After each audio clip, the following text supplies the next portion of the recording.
Inside the Sting, how an inmate helped expose America's biggest prison corruption ring, true crime documentary. The scream cut through the prison like a knife. It was just after sunrise in Georgia's state prison system, when officers charged into a dark hallway, pushing past the steel gates as alarms echoed across the block. Something had gone terribly wrong. Papers were scattered on the floor, radios crackled, officers shouted directions. In one word kept repeating over and over. Sting. The Sting is live. Inside a small interview room sat the man who had started it all, an inmate who had quietly helped federal agents uncover a giant prison crime ring running across several U.S. prisons. His hands were shaking, sweat dripped down his forehead. He knew that if the other inmates discovered what he had done, he wouldn't live long enough to see the next hour, let alone freedom. A prison lieutenant slammed the door behind him. "It's happening. You stay quiet. Don't move. They'll come for you soon." The inmate tried to calm his breath, but it was useless. The walls felt like they were closing in. Outside officers were rounding up guards, yes, guards, who had been secretly working with gangs, smuggling in drugs, smuggling out messages, and even helping transport illegal items through the prison gates. Some guards had been paid thousands of dollars. Some were wearing their uniforms while doing crimes. And now, because of him, the whole operation was collapsing. He could hear footsteps running fast down the hallway. Boots, then more boots, then yelling. His heart pounded so hard he felt it in his teeth. This was the moment everything might fall apart. Then, the door opened again, only halfway. A shadow stood there. "Are you the one who talked?" a low voice asked. The inmate froze. His mouth dried. The voice wasn't familiar. He didn't know if it belonged to an officer or someone far more dangerous. His pulse raced. He tried to answer, but the words wouldn't come out. Before the man could step inside, another voice shouted from the hallway, "Move! Move! Get him out of the block now!" The door slammed shut again. For a moment, everything went silent, completely silent. Just the buzzing of a light overhead. The inmate closed his eyes, trying to steady his hands. He knew what he had helped uncover. It wasn't small. It wasn't random. It wasn't just about one guard sneaking in a cell phone. It was a full network. Drugs, weapons, tobacco, and even outside gang orders moving through locked doors as if the prison walls were made of paper.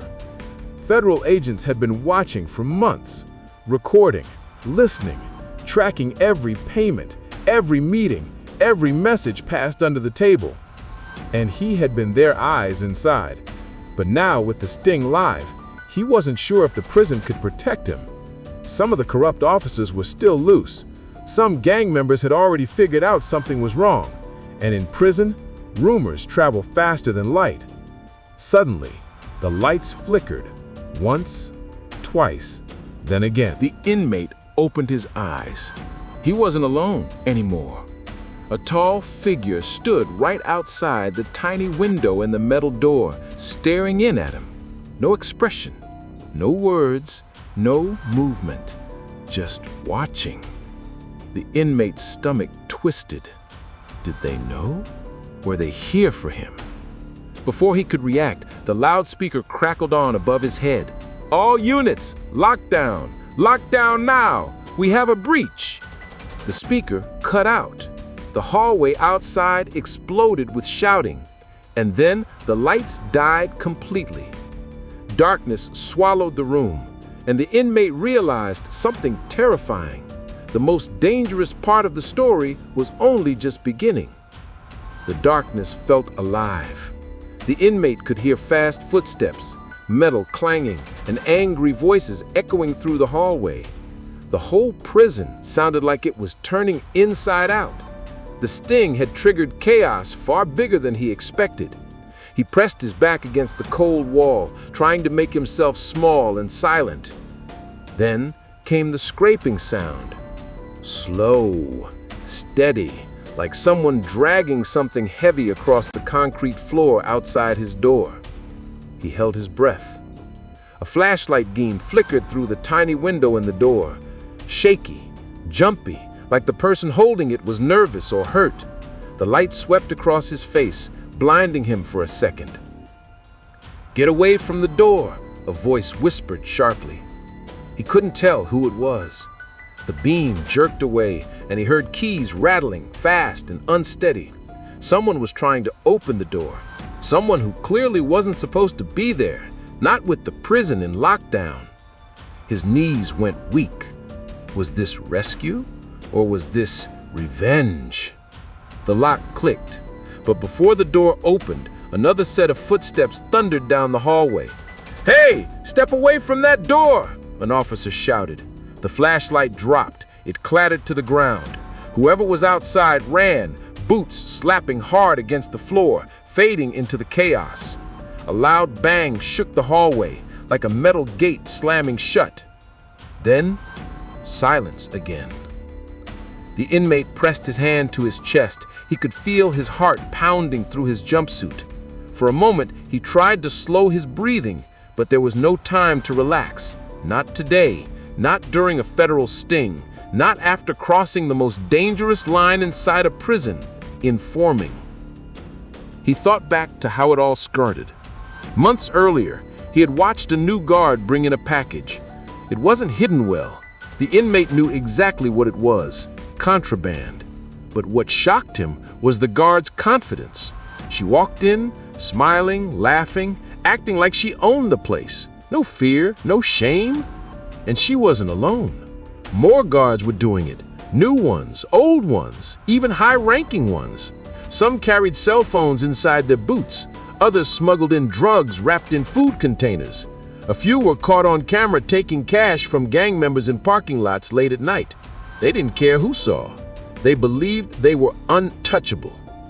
The prison was their marketplace, and the inmates, they were the customers, the movers, the soldiers. The inmate didn't plan to get involved. He never wanted to, but something happened that pushed him over the edge, something he wished he could forget. One night, an innocent inmate got stabbed on the yard, not because of a fight, not because of a gang beef, but because one corrupt officer had delivered the wrong message to the wrong group, a message he was paid to move.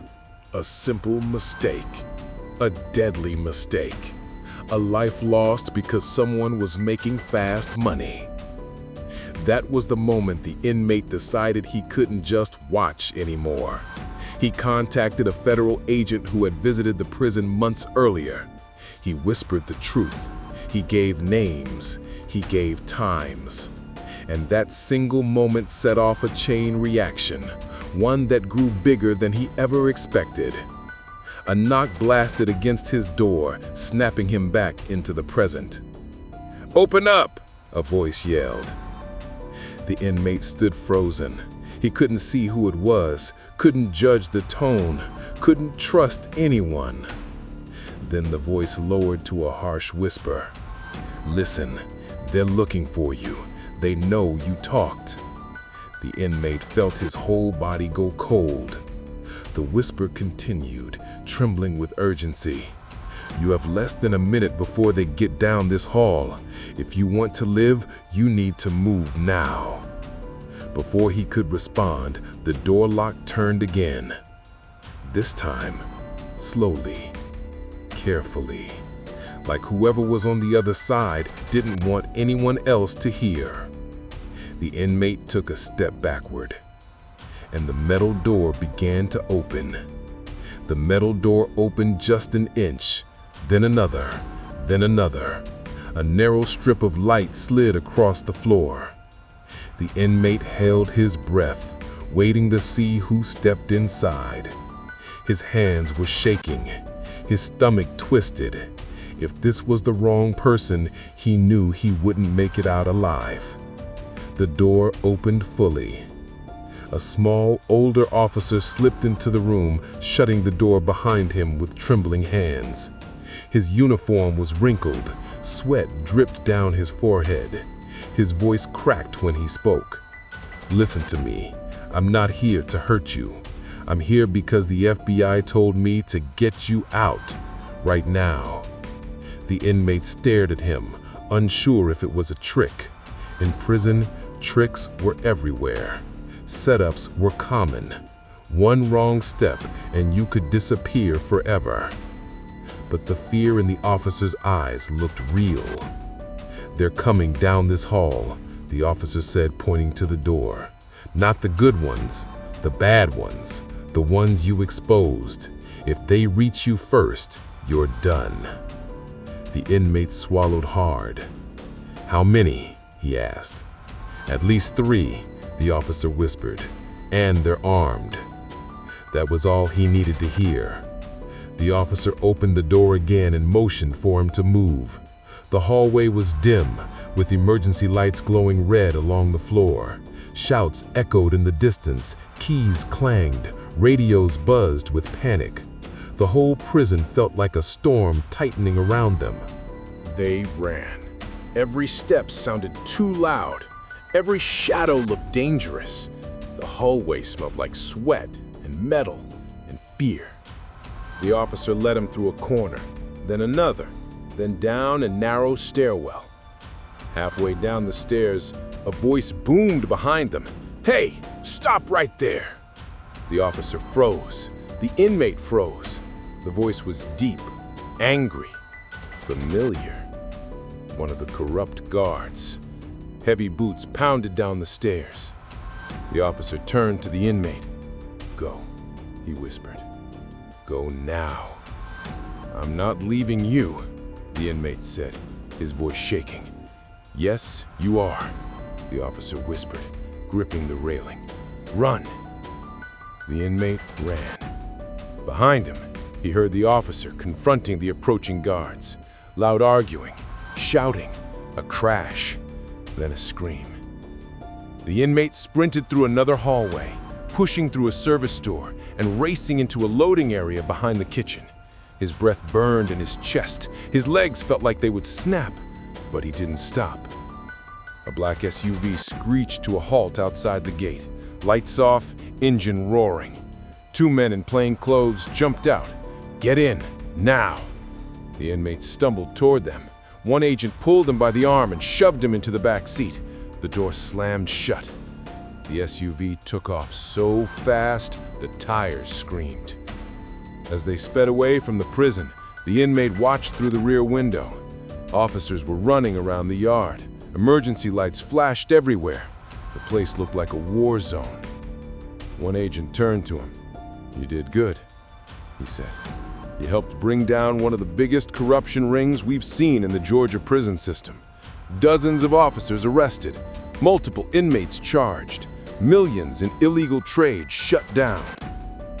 The inmate stared at the floor, breathing hard. Is it over?" he whispered. The agent shook his head slowly. "No," he said. "This is only the beginning. Prison gangs don't forget. Some of those officers won't forget. You're going into protective custody, and your life is never going to be the same." The inmate looked out the window again, the prison shrinking behind them.